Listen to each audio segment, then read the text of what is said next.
Welcome to Eat, Sleep, Wine, Repeat, a podcast for all you wine lovers who, if you're like me, just cannot get enough of the good stuff. I'm Yanina Dore, your host, brand ambassador, wine educator, and sommelier. So stick with me as we dive deeper into this ever-evolving, wonderful world of wine. And wherever you are listening to this, cheers to you.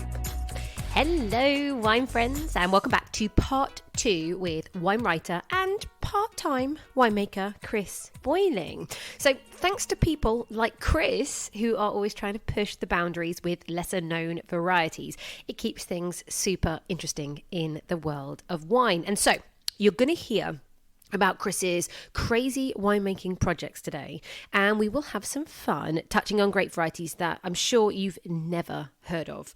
Does Pearl of Victoria sound familiar? It didn't to me, so get ready to add that to your list of known varieties and a whole load more. We're going to talk about the Piwi varieties. These are amazing for sustainability, as they've been crossed specifically using Vitis species to create new grapes that are fungus resistant. So they don't need all that spraying of industrial chemicals, less need for tractors to be out in the vineyards. There's less soil pollution, less need actually for the factories to produce these chemicals. And the idea of these new varieties, along with being fungal resistant, is that they actually taste good too. So a really interesting development in the world of wine. We are going to go across to Georgia. So I'm ruining things slightly to be telling you already, but Chris is working with some, yes, lesser known varieties of Georgia to produce his own wine. And the grapes are Kisi and Khikhvi. So for contrast, we'll of course be touching on the two most well-known grapes of Georgia, Saperavi and Rkatsiteli. So Saperavi, so you know, it's the most planted red in the country. It's known as a Teinturier variety. And that basically means that its pulp is also red rather than just the skin. It ages really well. It has chewy tannins, it's high acidity and full-bodied.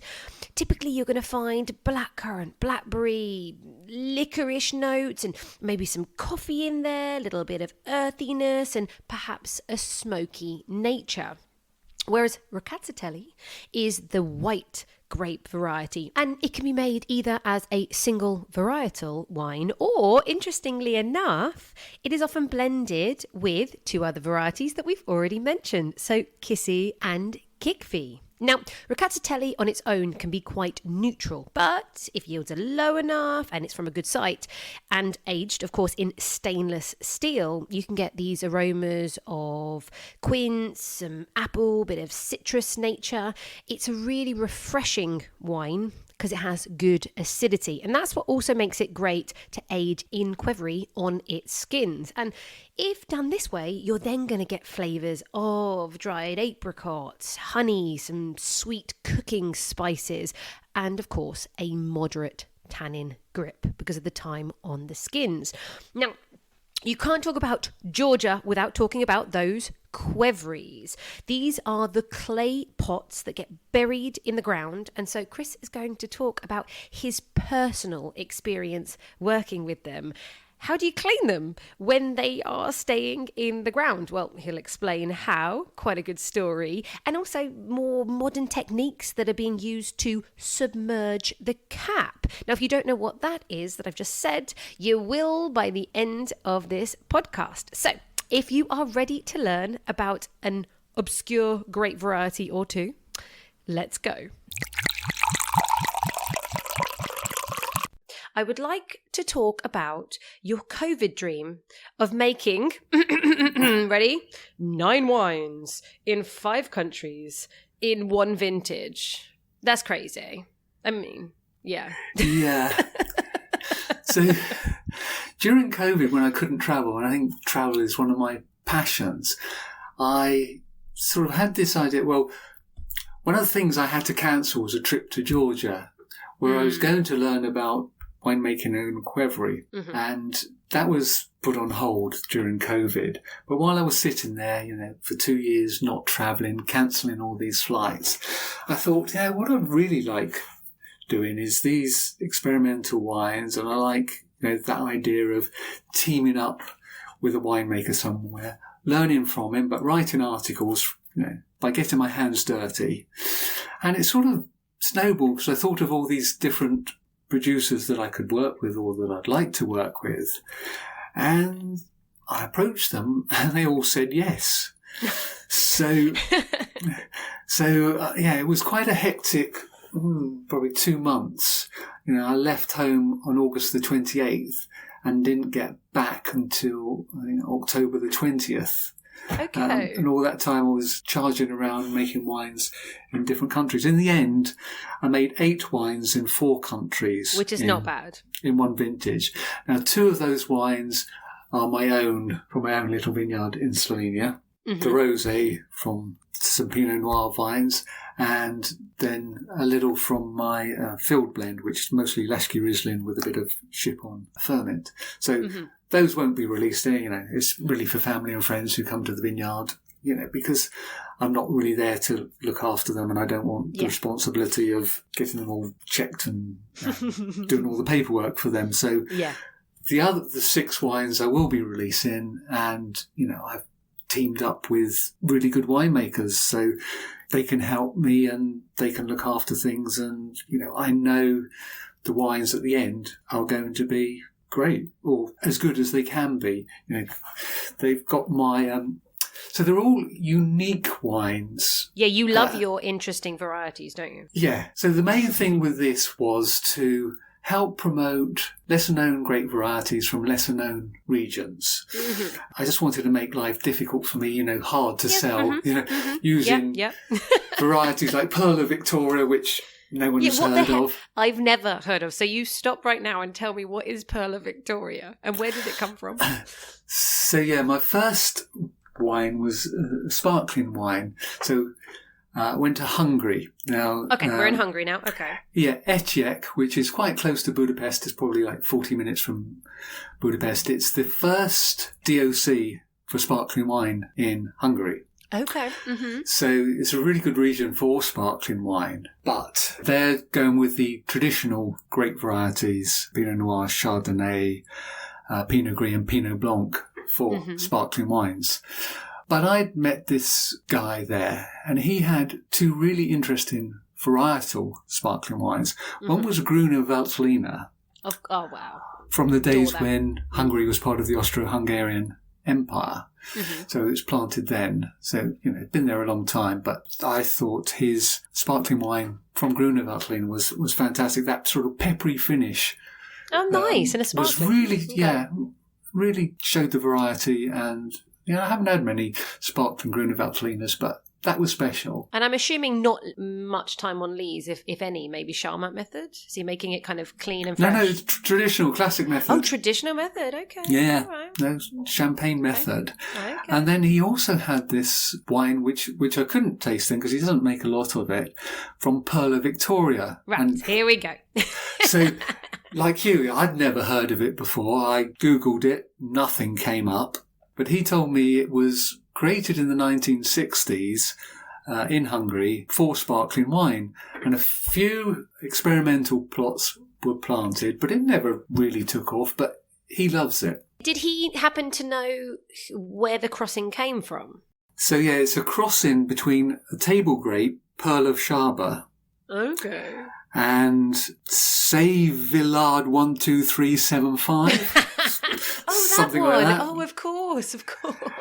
I think at that time in the 1960s and 70s, there was a lot of experimental crossings done in places like Hungary. They were trying to get good quality grapes, but quite productive to cope with the demand from Russia for wines. And that was their big market then. So they created a lot of these grape varieties. Most of them have not taken off. But as I said, there were a few plots around the country. And so my grapes for this wine came from, the world's largest vineyard for Pearl of Victoria, which is 1.5 hectares. in size. Huge. Huge. So he makes a varietal wine. And I said to him, well, I want to blend Perla Victoria and Gruner Veltliner. I just thought it could work for some reason. So I wasn't totally sure, but I went back just before Christmas and tasted all the base wines, and the Perla Victoria just tasted fantastic. It was sort of like, on the edge of being a good still wine, which I took as a good sign for sparkling. And, I was so taken with it. It really was delicious. For an unknown grape variety, I couldn't believe how good it tasted. And then he put me on the spot and said, what do I want my blend to be? So I said, well, 60% Perla Victoria and 40% Gruner. But he had fermented the Gruner, one in oak barrel and also in stainless steel. So, 20% from the oak barrel and 20% from the stainless steel tank. Yeah, it didn't do much. It wasn't working. And then he got inspired. This is the winemaker there, Gillard. And he went back to the tanks and he did 50% Perla Victoria, 25% of Gruner from the oak barrel and 25% of Gruner from the stainless steel. And it just sung. Now, isn't that interesting? Literally 10% difference. Yeah, he thought it was the extra 5% from the barrel to that give made more the difference. weight and texture. Yeah, but it just really worked. I mean, I went there expecting to spend the whole day with him working out the blend for this base wine, but we were done in 40 minutes. I didn't, because it was tasted so good, this base wine, I didn't have the nerve to say, oh, well, maybe, what about if we try 49% here? So, yeah, we went with that. That's it. Love it. He left it for a bit longer so the Gruner in the barrel could stay there for an extra month before he blended them all. But, I'm really hopeful. And he was really surprised as well. I mean, he doesn't blend them because he thinks blends are cheaper, or in the Hungarian market, you get more for a varietal wine. So he's never blended them, but he was really impressed. He said he's never done it, but he did like the taste of the base wine. And he could see it, working with bubbles and some of the autolytic sort of characteristics. So Very I'm quite interesting. hopeful, but it could be 2 years before that one sees the light of day. Okay. Now let's go to Austria, because there's 2 grape varieties that you've decided to work with. Souvignier, Gris, and Muscaris. Can you describe those 2 grape varieties? But I think the interesting thing about them is they're these sort of grapes of the future, the Piwis. Disease resistant, yep. Yeah, disease resistant. So they were sprayed only once during the whole of 2022, which was a challenging vintage because of the dry summer and then the wet September. So there was a lot of disease pressure in the area. But these were sprayed just once, and then with like 25% of what you would normally spray on Vitis vinifera varieties. Okay. So that's why I like them, because these are the grapes of the future. They are the most sustainable, and these 2, Muscaris and Sauvignier Gris, are 2 of the 4 Piwis that are allowed in Austrian quality wines. Well, that says something then, doesn't it? Yeah, I mean, Muscaris is from the Muscat family, so it's got all the same characteristics. Hence the name. Okay. So kind of, grapey and musky and aromatic and, did I say peach? I'm not sure. Yeah, no, it's got all those very aromatic, what you would expect from a Muscat. And Sauvignier Gris is pink-skinned grape. Okay. And it's a crossing of Seyval Blanc, which we know is sort of quite disease-resistant in the UK, and Zaringer. Oh, I like the sound of that one, Zaringer. Yeah, and that's a crossing of Riesling and Traminer. Okay, some aromatics in there. Yeah. Okay. So I think the Gris colour comes from the Traminer aspect. Now, people who have tried it on its own say it's, some say it's like a Riesling, some say it's like a Sauvignon Blanc, some say it's very neutral. I think it's how you vinify it, and I think we're still experimenting, even the people who have grown it, they're new grapes, so people are still trying to work out what's the best way to vinify them. So what I've teamed up with an organic producer called Carl Renner. Mm-hmm. And what we decided to do is the Souvignier Gris we've vinified in amphora, oak and stainless steel. Mm-hmm. And we've used different lengths of skin contacts from sort of overnight in the press to, a few days to more than 6 months. And then the Muscaris as well, we've vinified in stainless steel and amphora with a few hours skin contact and a couple of weeks skin contact. And the idea is to blend those 5 components to make, a wine that will sing and dance and be wonderful. That's interesting. That's the idea. Very interesting. That's the idea. I mean, the idea is to promote Piwis because I think more people need to know about them. Yeah. And of all the Piwi disease-resistant varieties, these are the 2 which have the best reviews and probably are closest to, Vitis vinifera or high-quality grapes. Interesting. Now, I'm ready for a deep dive. I don't know if you are. I want to take you across to Georgia, which was the original pipe dream. It was the original dream.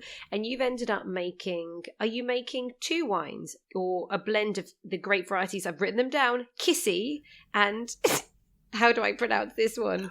Qvevri. For ease, I say something like Khikhvi, but it's more like Khikhvi.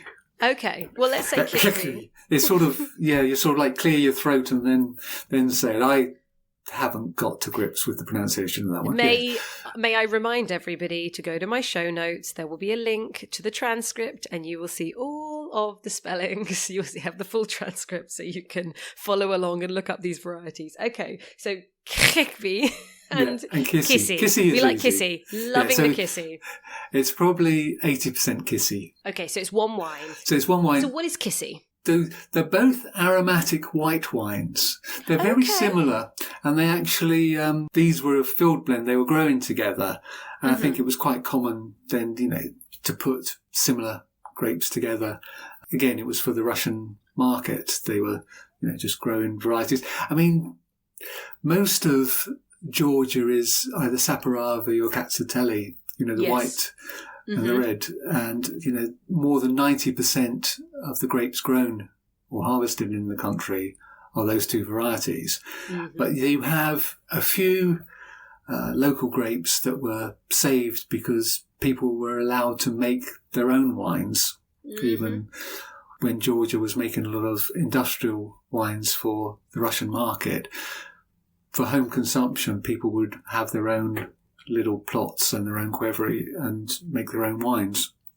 And so these varieties survived. And I think there's something like 500, but the percentages are tiny. I think Khikhvi is like 0.2% of the total grapes in the country, and Kisi is probably like 0.6%, something like that. Well, that's interesting because the last time I was reading about Georgia, there's over 500 indigenous varieties or something like that.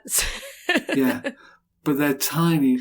So I went to this Marani, which is sort of like a big outside shed. It was a cupboard, like a warehouse with no sides, just a roof.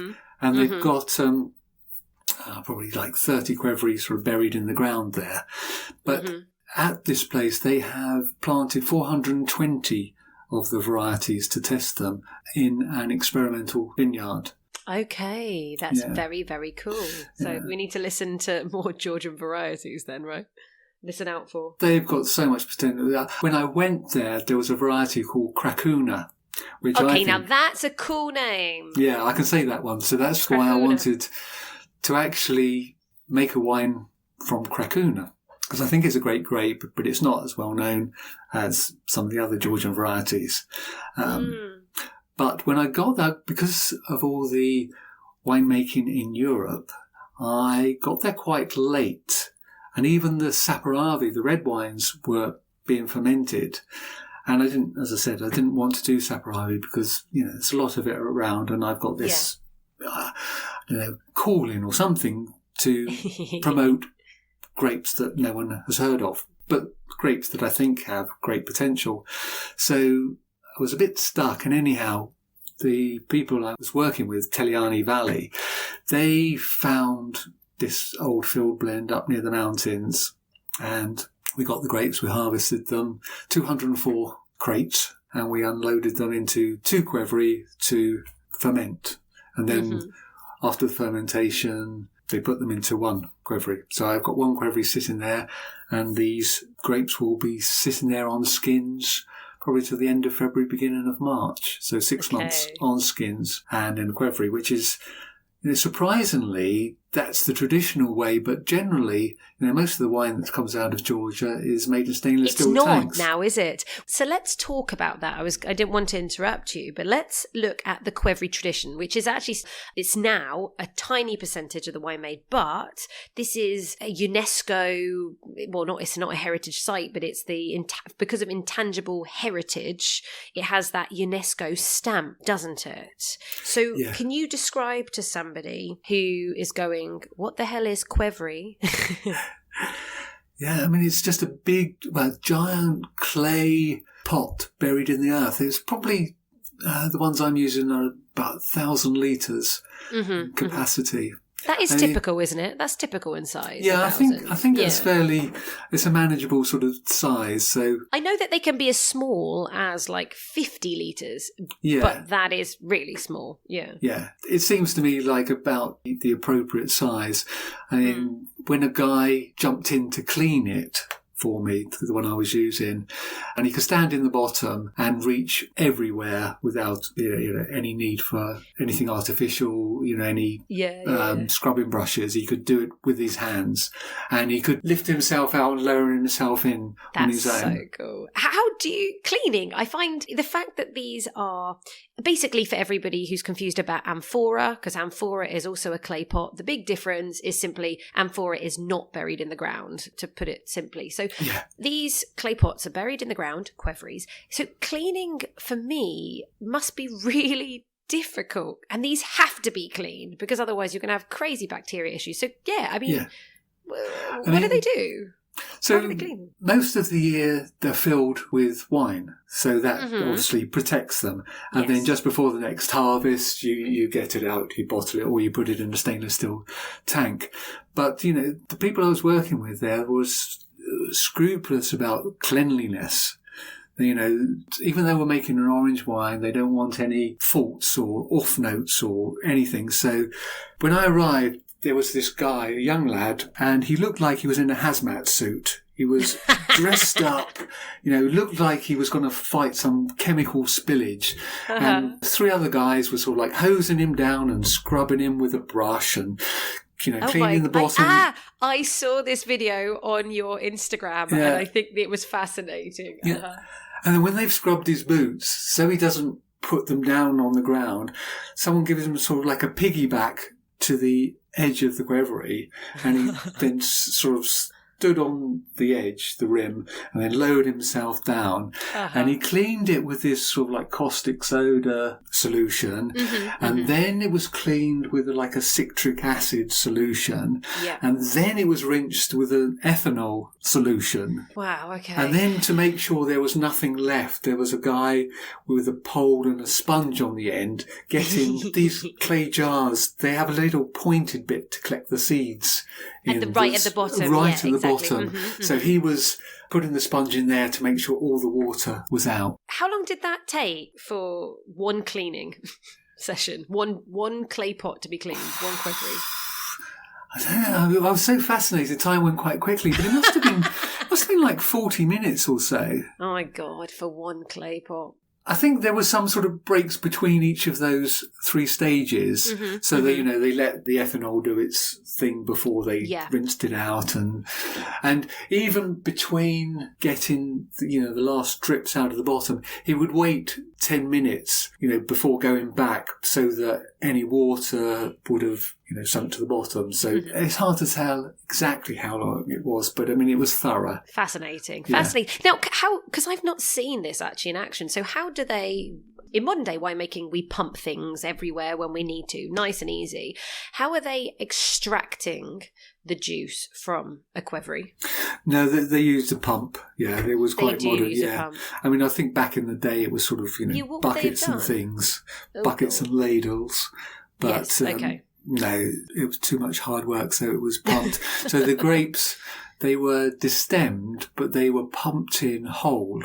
Mm-hmm. Okay. So grapes went in whole, and obviously the gravity made some of them break and splatter. So there was some juice, for the fermentation.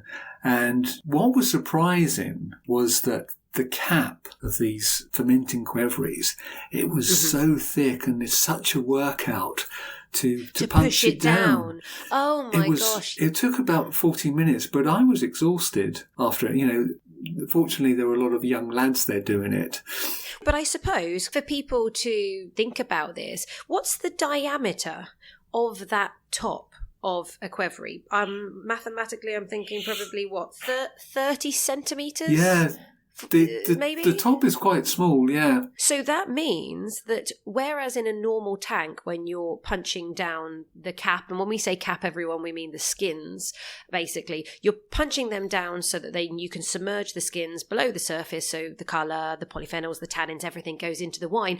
In a normal tank, you've got loads of area, so the actual skins, there's not going to be that much. But if you've got this tiny little circle at the top, the depth of the skins, I don't know, that must go down so far. Hence why it was so physical for you. I mean, I suppose it felt like a third of the Qvevri was filled with skins. It probably was. You really had to, it was quite solid to push it down and break it up. Yeah, for anybody who doesn't like the gym, but for 2023 is looking for like a new way of, going for a workout, and they love wine, I would say they should go and find the traditional winemakers of Georgia and get involved. Yeah, definitely. Right? I mean, it had to be done twice a day.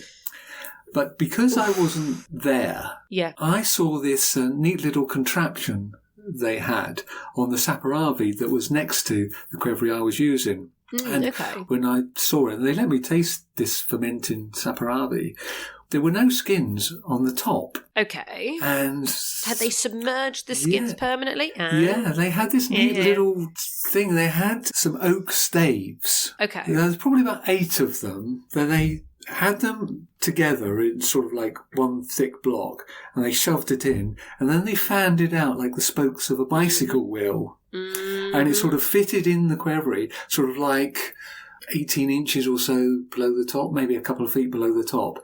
And it stayed there. And as there was pressure, it sort of like buckled up a bit. So it became sort of wedged in the Qvevri, and it just kept the cap submerged the whole time.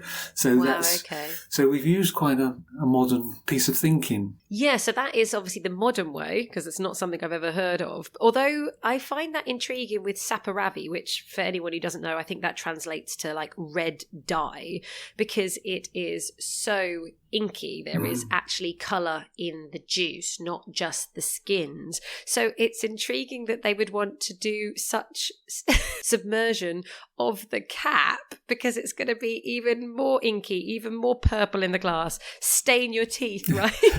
But I suppose you don't have to punch down every day, and the cap never dries out. Okay. So maybe that could be a reason. And they might also probably blend it. They make a lot of Saperavi there. It's one of their big thing. Interestingly, their biggest seller is a semi-sweet Saperavi. I am not convinced. No, but for the local market, that's what they want. Did you try that? Yes, I didn't like it.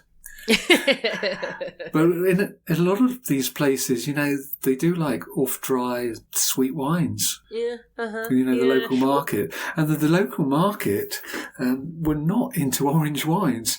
I found it very difficult in restaurants and bars, even wine bars, to find an orange wine. Which is so ironic considering, and they even call it amber, don't they? It's not even orange, but it's almost like, because the history of, their history of wine goes back is it 6,000 BC? 8,000 vintages, yeah.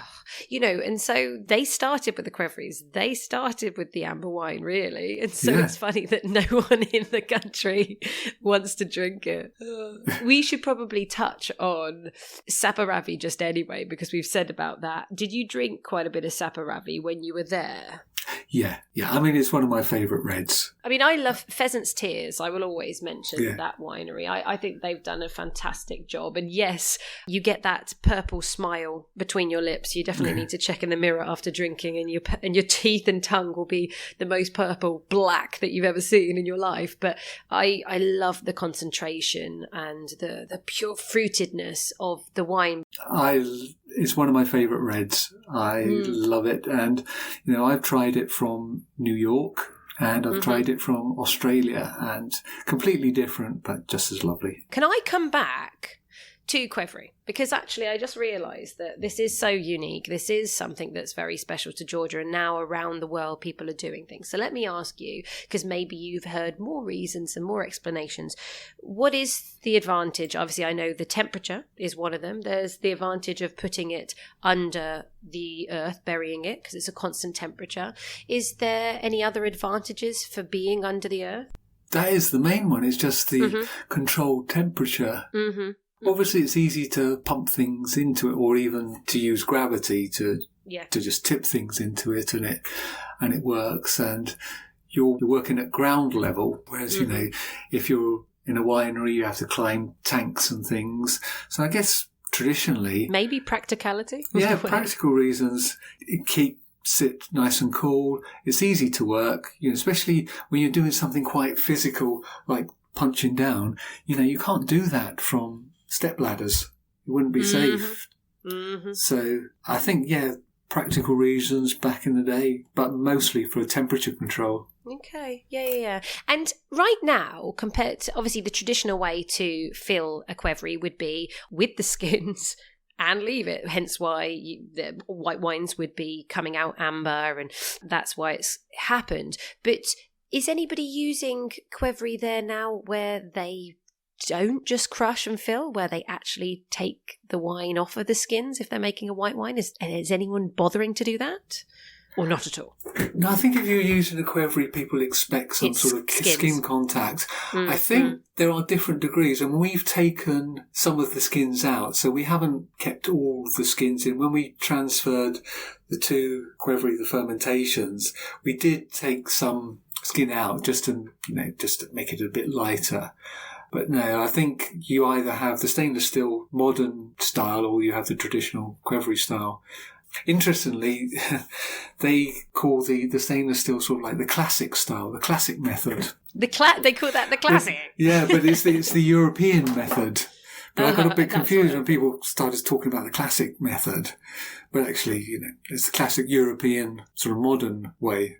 That's so interesting. Yeah. Now, we've talked about Qvevri. We've touched on the grape Saperavi. I noticed as well that you called the white grape Rkatsiteli. Did nobody call it Rkatsiteli? Well, either I was mishearing them, but I didn't hear an R, because, I had always called it Rkatsiteli or something, but I didn't hear an R. Okay, interesting. It just seems, I did a podcast with Dr. Konstantin Frank of the winery in New York in the Finger Lakes, and they actually have a Rkatsiteli. And I was even talking with them saying, but is it Rkatsiteli or a Rkatsiteli? And even they were like, we don't know.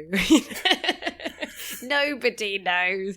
I presume that is the main white that you found again on restaurant lists and that you're probably tasting. Yeah, that's the main white, But a lot of that also is made in an orange style. It's oxidized style a lot of the time still, right? Rather than being a fresh stainless steel classic, as they would say, version. Am I correct? Or actually... No, I think the majority of the ones that I tried and were bottled were stainless steel. Oh, nice. Okay, so you actually get to taste it in that more aromatic capacity. Yeah, I think a lot of the Qvevri wines are for the export market. So if you open a bottle in a restaurant and you want white, it's Rkatsiteli, it's stainless steel, it's temperature controlled fermentations and aging and traditional winemaking methods. I mean, traditional European New World methods. Interesting. Now, I think the one thing we have to touch on just before we finish on Georgia, just quickly, is just regions. So, as an example, where is your wine coming from? It's the main region, Kakheti. Okay, perfect. So that's the main grape growing region. And I was based in Tel Aviv. Okay, yep. Which caused a lot of problems when I flew from Jerusalem to Tel Aviv. Google kept trying to send me to Israel. But did you get to the right place? I did, yes. Well, that's the main thing. And it's fascinating drive. For some reason, all the flights arrive at stupid hour in the morning, like 3:45, I think I arrived. So I drove from the capital, Tbilisi, to Tel Aviv. And I didn't realise how beautiful the journey was, but it's across mountains. And because Kakheti is sort of like between two mountain ranges. And it was weird looking from my hotel room, sort of down through the valley to the mountains in the distance, and then realising that Russia is the other side. Oh, really? It's right directly. So that's the other side of the Caucasus Mountains, you know. That was weird with all that's going on, realising how feeling close, so close you were. And there were a lot of Russian voices in the restaurants from that. Young men escaping conscription. Oh, gosh. Wow. Okay. But an interesting time to be there. Yeah. I mean, if only you could speak Russian, right? Yes. The fly on the wall. Yeah. So, Kakheti, now, how long does it take you to get from the capital to this region? Like driving? Yeah, I think it was a couple of hours. Oh, okay. So it's not that close. You need to commit to this. Yeah, and you needed a local driver. I mean, there are because you can't pronounce it. and... Yes, well, it's not a language that we're used to, so you're not going to be able to understand anything. The taxis are quite cheap. Okay, and they're either very modern, sort of Mercedes, or they're the beat up complete old opposite larders that you imagine from Eastern Europe. Mm-hmm. Not so safe. In the capital, did you spend any time? Did you see the famous sculpture? No, I didn't. I went to some wine museum which tells you the history of the Qvevri, which was quite interesting. But no, I only stayed there for the last night before boarding a flight to come back. Oh, that's a shame. I just love it. She's the mother of Georgia, and she stands there tall to greet people. And in one hand, she's carrying a sword so that she can fight her enemies. But in her other hand, she holds a bowl of grapes for her friends and family. Yeah. And I love that. That demonstrates this cradle of winemaking, that's how important wine is to the country. Yeah, no, it is a huge tradition, and everyone is very proud of their winemaking tradition. And they all tell you, this is the birthplace. And they do have their arguments with Armenia about where it all started. Well, I know, but then obviously when it comes to the archaeological discoveries and stuff, what have they decided right now? I think Armenia has the oldest dig that they found right now. But they won't believe that in Georgia. No, that's the birthplace. But it's a long tradition and they're very proud of it, and everyone has some connection to wine, or their family makes it, or they just love it and very proud of their tradition. Now, of course, you have been to the main region, which is where everyone should go to, Kakheti, if they want to check out Georgian wine. Is it really hot in the summer? I mean, again, assuming as well, this is a continental climate, really. You're surrounded, you've got Russia in the north, Azerbaijan to the east, Armenia to the south, or is it southeast? And then Turkey. Yeah, Turkey is where most of the stopovers are, because it's difficult to get direct flights to Georgia. Okay. So a lot of people go via Istanbul or somewhere in Turkey. But I was there in October, so I couldn't really tell what the temperature was. When we harvested, it felt like summer. It was really warm, and great. But a week later, when I was driving to the Marani, the animals were coming down from the mountains. There were sheep and horses and cows on the road, men riding horseback, delivering them to their field. And there was snow on the mountains, and it seemed like it had gone from summer to winter overnight without even pausing for autumn. Yeah, it was so strange. But definitely an interesting place to visit. But, I was lucky I had a purpose. I think probably going with a tour might be a better idea, and they can set up some beautiful lunches and wine pairings. Perfect. Lovely. So when your wines are ready, they can be found, or people can sign up for them on your website again, right? Yeah, I think that's probably the best way, because I don't know when they're going to be ready. They're going to be ready when they're ready, when we think they are at their peak. Yeah, I think the best thing to do is, if you are interested in any of these 6 wines or the Pinot Grigio, is just to drop me a line, say you're interested, what you're interested in, and then when they become available, I can tell you that they're available and how much they'll be. Love it. And if somebody is not so much of an adventurous wine lover but wants to know more about wine, you have your newsletter. They can sign up for the Canopy newsletter that you do, and that is on the International Wine Challenge website, right? It's quite detailed, geeky stuff. It's aimed more at wine professionals, but there's a lot on there, and there's also the stories of all these 6 wines that I've made in 4 countries, 1 vintage. There you go. So people can continue their wine learning and education. Thank you, Chris. I appreciate you telling us a bit about your journey with all of your wines and all of the wine regions you've been visiting. So thank you for taking the time to go through that. No, thank you. May we continue to be inspired by the exciting world of wine, its varieties, and its never-ending new regions and creations. I will speak to you very soon. Perfect. Lovely chatting to you. Thanks a lot. See you. Bye-bye. Bye-bye.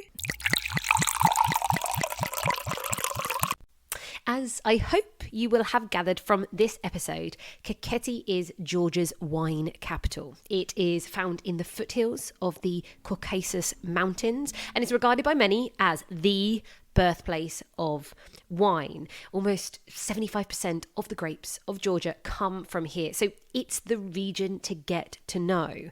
Now, we touched on the continental climate of this region, but I do think it's fair to say it is getting more extreme continental. Chris's experience in October is interesting. It seems storms in the area can be a problem. There was a horrendous hailstorm at the end of August in 2021, and this was when all the grapes were super ripe and almost ready to be picked. It can have mild, but then also subtropical temperatures, and rain does tend to fall in the winter. Now, typically, the best vineyards are found on either side of the Alasani River at around 400 to 700 metres. And as Chris mentioned, he was in Tel Aviv. If Qvevri winemaking sounds interesting, this really is the centre for it. So there's a really nice article about Georgian wine. It's written by this nomadic traveller. She's called Cynthia, and her blog is called journalofnomads.com. And she has managed to really capture the culture of wine in Georgia and its very essence on this article. So if you're intrigued, head across for a read. I'll leave a link in my show notes. Now, this isn't a famous quote. This is Cynthia's quote to sum up her feelings for Georgian wine. And she wrote, "Oh, Georgia, sweet and fierce mother of wine, I will miss you and your dry and semi-sweet white and red juice from heaven when I'll have to leave you to continue my hitchhiking journey towards Thailand. Never will I betray you. I might have a little affair with an Italian, French, South African or Chilean, but know that you're my true love." It really is beautiful when wine can touch your soul, not just because it tastes good, but for the families you meet on the way, the people who made it, the stories behind that wine and what it represents.